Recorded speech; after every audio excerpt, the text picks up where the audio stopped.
and welcome. You're listening to the X22 Report. My name is Dave, and this is episode 1425B, and today's date is November 14th, 2017, and the title of the episode is, It Has Begun. Russia and Syria are now asking the U.S. to leave Syria. Now, before I get started, I just want to make an announcement. I uploaded an interview with Bix Weir. It is on the X22 Report Spotlight YouTube channel. So all you need to do is go over to YouTube, type in X22 Report Spotlight. It will bring you right to the video. Or you can come over to the website x22report.com site or the newssentinel.com site. All you need to do is scroll down a little bit, look over to your right-hand side. You'll see the video there. You can play it right on the site. Or you can go to Steemit. That's steemit.com/@X22Report, and you can play the interview on Steemit. Let's get into the economic collapse, political, and geopolitical news. Now, A.J. Sessions, he was testifying in front of Congress, and it looks like Attorney General Jeff Sessions directed senior federal prosecutors to evaluate certain issues requested by congressional Republicans. Now, they're looking into the Uranium 1 deal and the alleged unlawful dealings related to the Clinton Foundation. And it looks like, and hopefully this will move forward, it looks like they might open an investigation where they're going to be looking into this. Now, the Republicans want a special counsel. They want to hire someone, bring them in, allow them to do this. A.J. Sessions kind of fighting this off. And we're going to have to see where this goes. But this should be investigated. It looks like there was a lot of underhanded dealings with this. And I think this is the right direction. And again, all of this information that is coming out is directly tied to the cabal and what they've done over the many, many years, where they've been deceiving the American people. They've been working for themselves. They've been making themselves very, very wealthy, blaming it on all others, and we can see that it's all falling apart. We see already out in Hollywood with the child trafficking, the pedophilia, and all these individuals that are being called out for sexual harassment. That's coming out. We also see it starting in D.C. right now. And this is going to spread because all of this was hidden from the public, and now the truth is coming out. We see the EU Parliament. They're launching a control campaign urging voters to support the European project, because what we see right now is there are many, many countries out there saying, listen, we'd like to leave this European project. The UK, they have their Brexit, but again, they're still part of the system. And we see other countries are looking at this. Italy, well, Catalonia would like to remove themselves from Spain, and we'd have to see where they would go from there. And we see that the EU completely, rejects independence. Spain rejects independence. But there are many other countries out there that are looking to leave the European project. And many people are saying that this European project is going to fail over time. And again, this was created to help the agenda of a one world government, where the different countries in Europe were all reporting to one central banking system. And the central banking system started out where they were just creating currency, but eventually they were telling these countries what to do. And these were non-elected leaders. And now the EU is getting worried.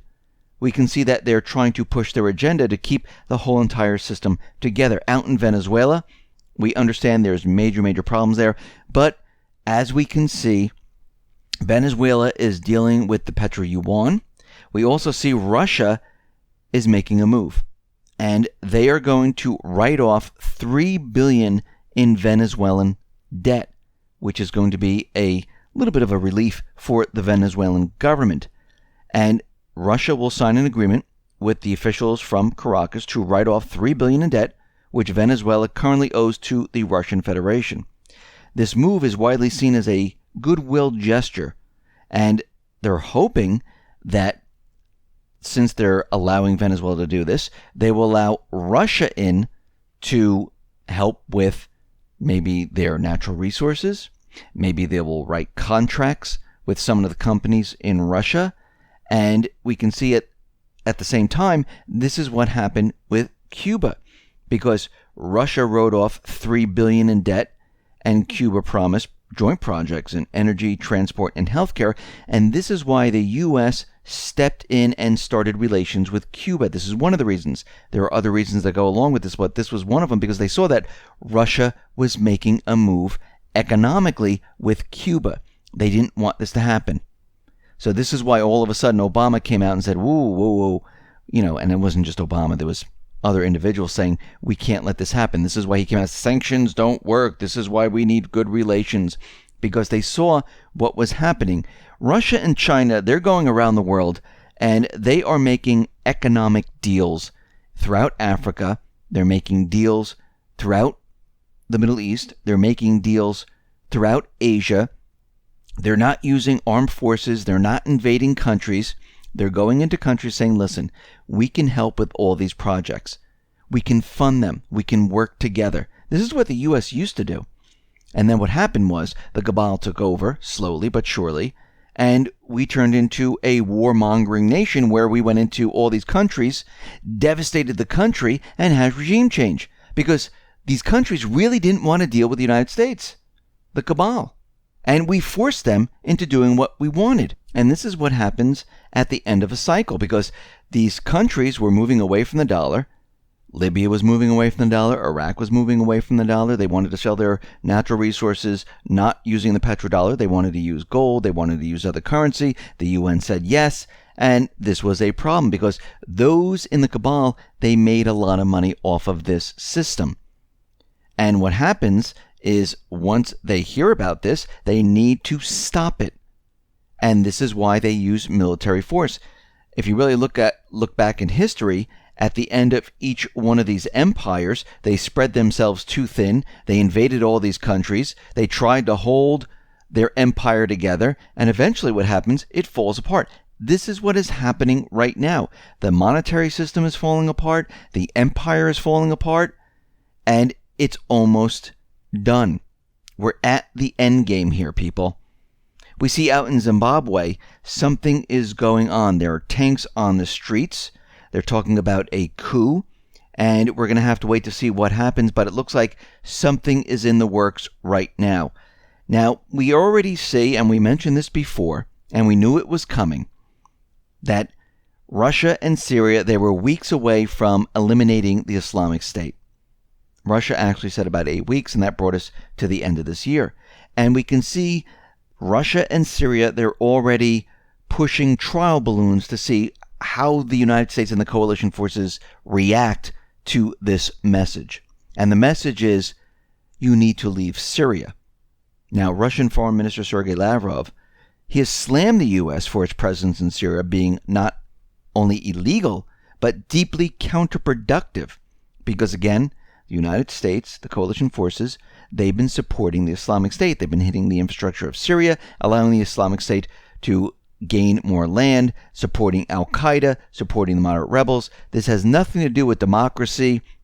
This has nothing to do with a grassroots movement. This has to do with the cabal pushing their agenda. And now Syria and Russia are saying, I think it's time for you to leave. You're here illegally. And basically, they're saying that if you don't leave, this is an act of aggression. Actually, it's an act of war. And we can see right now that they're saying that the U.S. actively aids the Islamic State by evacuating terrorists from zones where their forces are being eliminated by the Syrian troops. The U.S. fails to fire upon the Islamic State terrorists when given a clear and safe opportunity. The always illegal presence of the U.S. in Syria violates the Geneva Agreements, which as recently as the weekend the U.S. committed itself to uphold.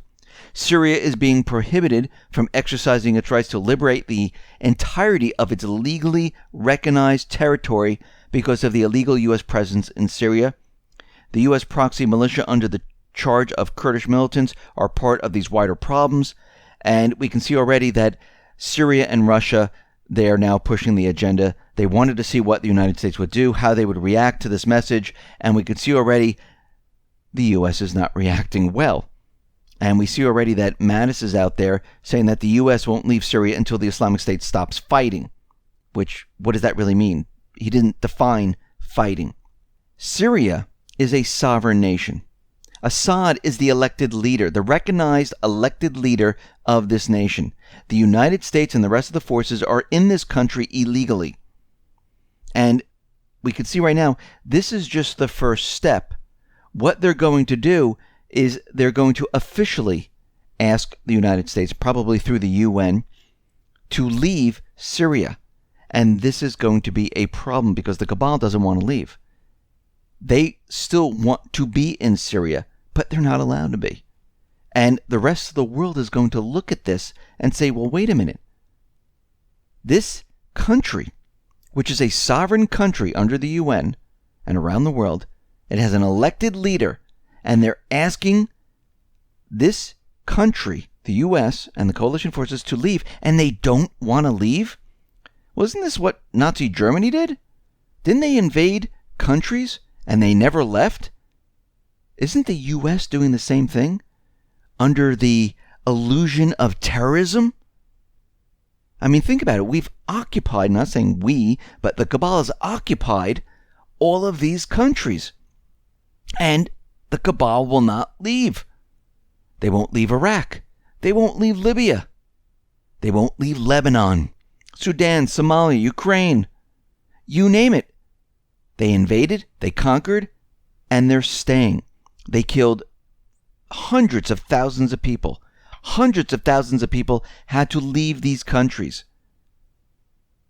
And we see already that time is ticking down now. The clock is ticking down. We knew it was coming. Here it is. This is the trial balloon. They wanted to see what the United States was going to do. And of course, they're using all different types of excuses that, we can't leave because if we leave, there's going to be another terrorist group that takes its place. We need to support the Kurdish territory. I mean, they're coming up with anything and everything. They're even using the Geneva Convention, and we need to follow this. And they're just coming up with everything they can possibly think of why they need to stay. And there is no reason for them to stay.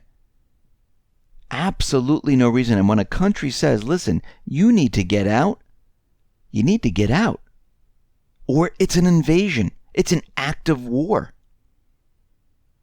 So we're going to have to see where this goes, because we're going to see that Russia and Syria, they're going to keep this message up, and they're going to continually push this message. And we can see the cabal is not going to react too well to this because their plan is falling apart. Now, we know that they're trying to push this event with Iran. This is going to push their agenda, where they're going to have to act and push their false flag, their war making, much harder right now because they are running out of time. And like I said, by the end of this year, the Islamic State most likely will no longer exist in Syria. Al-Qaeda most likely will not exist in Syria. And this is the time frame that we're looking at. So we're watching the cabal, we're seeing what they're doing, and we can see they're getting ready to push an event because they don't have much time left. The economy is falling apart. The system is breaking down.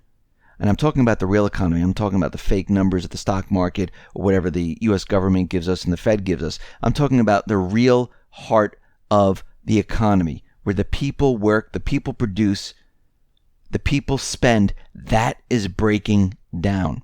And if that breaks down, there's going to be nothing they can do. So the clock is ticking down.